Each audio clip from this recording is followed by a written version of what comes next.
So guys आज हम लोग करने वाले हैं एक नया एडिटिंग पीसी बिल्ड, जहां पर इससे पहले हम लोगों ने AMD के Ryzen 9 5950X प्रोसेसर, AMD के 6900 XT GPU के साथ किया था। अब गाइस हमें एक और नए सिस्टम की जरूरत पड़ रही थी, तो इस बार हम लोग Intel के i9-12900K और RTX 3080 GPU के साथ जाने वाले हैं। और अगर आप लोग भी अभी के टाइम पे 2022 में एक नया एडिटिंग सिस्टम बिल्ड करने की सोच रहे हैं अपनी YouTube वीडियोस को एडिट करने के लिए, तो आपको कौन से कंपोनेंट्स को चूज करना चाहिए, उसके लिए आज की इस वीडियो को जो है एंड तक जरूर देखिएगा। तो चलिए बिना किसी देर के स्टार्ट कर लेते हैं आज की ये वीडियो।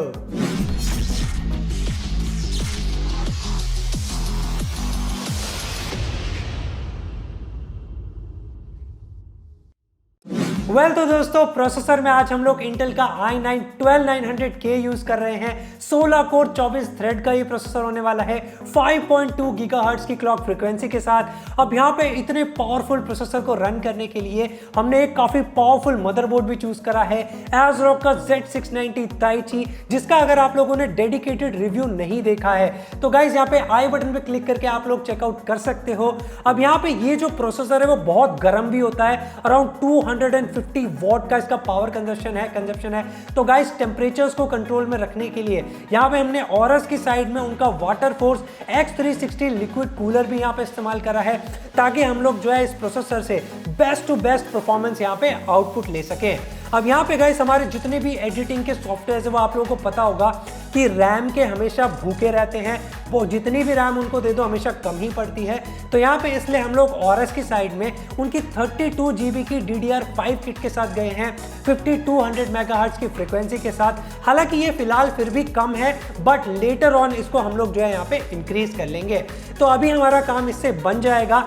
अब यहाँ पे गाइस अगर स्टोरेज की बात करी जाए तो उस केस में हम लोग भी ऑरस की साइड में उनकी हाई परफॉर्मेंस NVMe SSD के साथ गए हैं, जिसकी जो रीड राइट स्पीड है वो 4400 मेगाहर्ट्ज की रीड और 5000 मेगाबाइट्स पर सेकंड की राइट स्पीड है। तो हमारी जितनी भी फुटेजेस वगैरह जब भी हम एडिटिंग के लिए यूज करेंगे तो वहां पे गाइस हमें best of the best performance यहाँ पे इससे मिलने वाली है। अब यहाँ पे इसके बाद गाइस हमारे जितना भी ग्राफिक्स रिलेटेड वर्क होने वाला है, यानी आफ्टर इफेक्ट्स पे अगर मोशन की बात करता हूं, प्रीमियर प्रो में फाइनल रेंडर्स की बात करते हैं, तो वहां पे गाइस उसके लिए हमने काफी हैवी जीपीयू भी यूज करा है, एनवीडिया का RTX 3080 10GB वाला। अब यहाँ पे गाइस मेरे हिसाब से ये जो है फिलहाल हमारी एडिटिंग नीड्स को काफी अच्छे से पूरा करने वाला है। और हमारा जो AMD वाला सिस्टम था जिसमें 6900 XT GPU लगा हुआ है, उसके मुकाबले हमारे रेंडर टाइम्स और ज्यादा यहाँ पे बेटर होने वाले हैं। तो यहाँ पे गाइस इसके अलावा हमारे पूरे सिस्टम को पावर देने के लिए हमें एक काफ़ी जो है हैवी पावर सप्लाई की भी ज़रूरत पड़ेगी। तो उस केस में हम लोग एंटेक की जो है यहाँ पर काफ़ी हाई करंट गेमर सीरीज़ की 1000 वॉट पावर सप्लाई का यूज़ कर रहे हैं।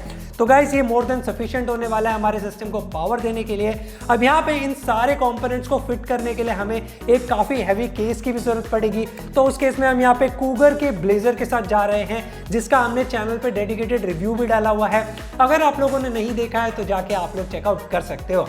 तो यहाँ पे गाइस कुछ यही कंपोनेंट्स से आज हम लोग अपना नया एडिटिंग सिस्टम बिल्ड करने जा रहे हैं। तो चलिए बिना किसी देर के जो है सारे कंपोनेंट्स को जो है असेंबल करके इस कैबिनेट के अंदर फिट कर देते हैं और देखते हैं कि कैसी जो परफॉर्मेंस है हमें इस सिस्टम से एट द एंड में मिलने वाली है।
गाइस आई होप कि आप लोगों ने ये पीसी बिल्ड एंजॉय करा ही होगा। और अगर आप लोग भी अभी के टाइम पे एग्जैक्टली सेम कंपोनेंट्स के साथ एक high end editing plus gaming system बनाना चाहते हो तो इन सभी कंपोनेंट्स का लिंक आपको नीचे डिस्क्रिप्शन में मिल जाएगा, वहां पे जाके आप लोग चेकआउट कर सकते हो। अब यहाँ पे इससे पहले जो है आपने जितनी भी AAA टाइटल्स की गेम इस सिस्टम पर रन होती हुई देखी ना, वो सभी हमने 2K अल्ट्रा सेटिंग्स के ऊपर रन करी थी। एंड मेरे हिसाब से गाइस अगर आपने फ्रेम रेट्स को ध्यान से देखा होगा ना तो वहां पे हमें इतने हायर जो है सेटिंग्स पर अराउंड 100 से लेके 150 फ्रेम्स के आसपास देखने के लिए मिल रहे थे। तो मेरे हिसाब से गाइस गेमिंग में तो i9 12900K और RTX 3080 का जो है ये जबरदस्त कॉम्बिनेशन है। हालांकि अगर यहाँ पर आप गेम्स को 4K रेजोल्यूशन पे भी रन करोगे ना इस सिस्टम पे तो आपको अराउंड 60 फ्रेम्स पर सेकंड से ऊपर ही देखने के लिए मिलने वाले हैं 4K अल्ट्रा सेटिंग्स के ऊपर। तो यहाँ वहां पे भी यह आपके लिए जो है बिल्कुल भी कम नहीं पड़ने वाला है। अब यहाँ पे गाइस हमारा जो पर्पस था ना इस सिस्टम को बनाने का वो बेसिकली एडिटिंग था। तो यहाँ पे मैं गाइस आप लोगों को बता देता हूँ कुछ सिंथेटिक बेंचमार्क्स के द्वारा कि हमें कैसी परफॉर्मेंस जो है एडिटिंग में इस सिस्टम से यहाँ पे मिलने वाली है। तो यहाँ पे मैंने V-Ray के कुछ जो है बेंचमार्क्स करे हैं, जहाँ पे V-Ray के अंदर अगर मैं CPU से जो है सीन को रेंडर करता हूँ तो अराउंड कुछ हमें 15,381 V सैंपल्स के आसपास देखने के लिए मिलेंगे। GPU के ऊपर हमें अराउंड 1683 V पैथ्स के आसपास देखने के लिए मिलेंगे। और GPU से अगर हम RTX यानी रे ट्रेसिंग सीन को रेंडर करते हैं तो अराउंड 2237 V रेज के आसपास हमें यहाँ पे जो है स्कोर्स देखने के लिए मिल जाएंगे। अब यहाँ पे गाइस ब्लेंडर के ऊपर हमेशा की तरह हमने कुछ जो है कुछ हल्के टास्क से लेके हैवी टास्क तक जो है यहाँ पे रन करे हैं। तो यहाँ पे सबसे पहले अगर मैं BMW सीन की बात करता हूँ ना तो उसको यहाँ पे खाली CPU से रेंडर करने पे सीन को अराउंड 1 मिनट 48 सेकेंड्स के आसपास लगते हैं। और इसी BMW सीन को अगर हम ब्लेंडर के ऊपर GPU और CPU दोनों की ही मदद से करें तो ये अराउंड 15.60 यानी 15.63 सेकेंड्स में कंप्लीट हो जाता है। तो गाइस ये बहुत ही ज़्यादा इंप्रेसिव मैं कहूँगा, यहाँ पे टाइम सेविंग हमारी हो रही है।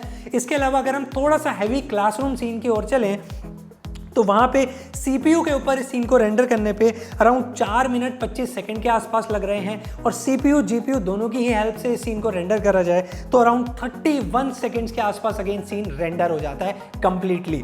और यहीं पे अगर हम सबसे हैवी गूसबेरी सीन की ओर चलें, हमेशा की तरह जो मैं रेंडर करता हुआ आया हूँ, तो अराउंड CPU से ये सीन खाली 9 मिनट और 14 सेकेंड के आसपास रेंडर हो जाता है।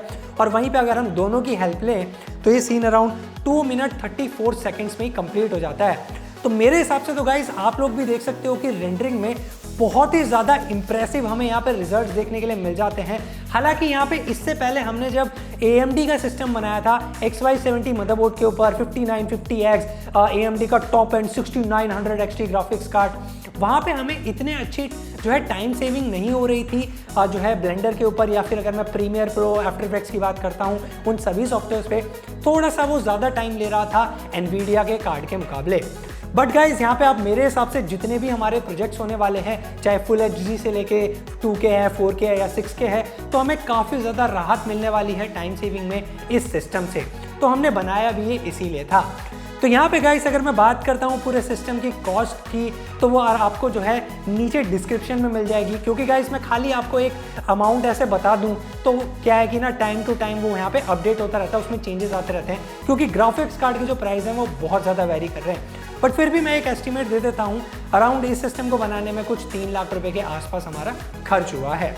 बाकी गाइस फिर मैं होप करता हूँ कि आज की जो ये वीडियो थी वो आप लोगों को पसंद आई होगी। अगर पसंद आई है तो लाइक बटन दबा के मुझे ज़रूर बताइएगा। इसके अलावा अगर आप लोगों के कुछ सुझाव हैं बजट गेमिंग या हाई एंड एडिटिंग सिस्टम्स को लेके कि हमें नेक्स्ट कौन सा पीसी बिल्ड करना चाहिए, तो उसके लिए नीचे कमेंट सेक्शन में हमें जो है ज़रूर बताइएगा।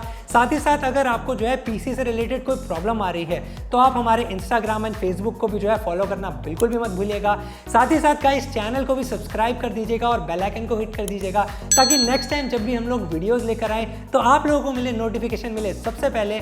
मैं मिलता हूं आपसे ऐसी किसी अगली वीडियो में, तब तक के लिए हमेशा की तरह नमस्कार।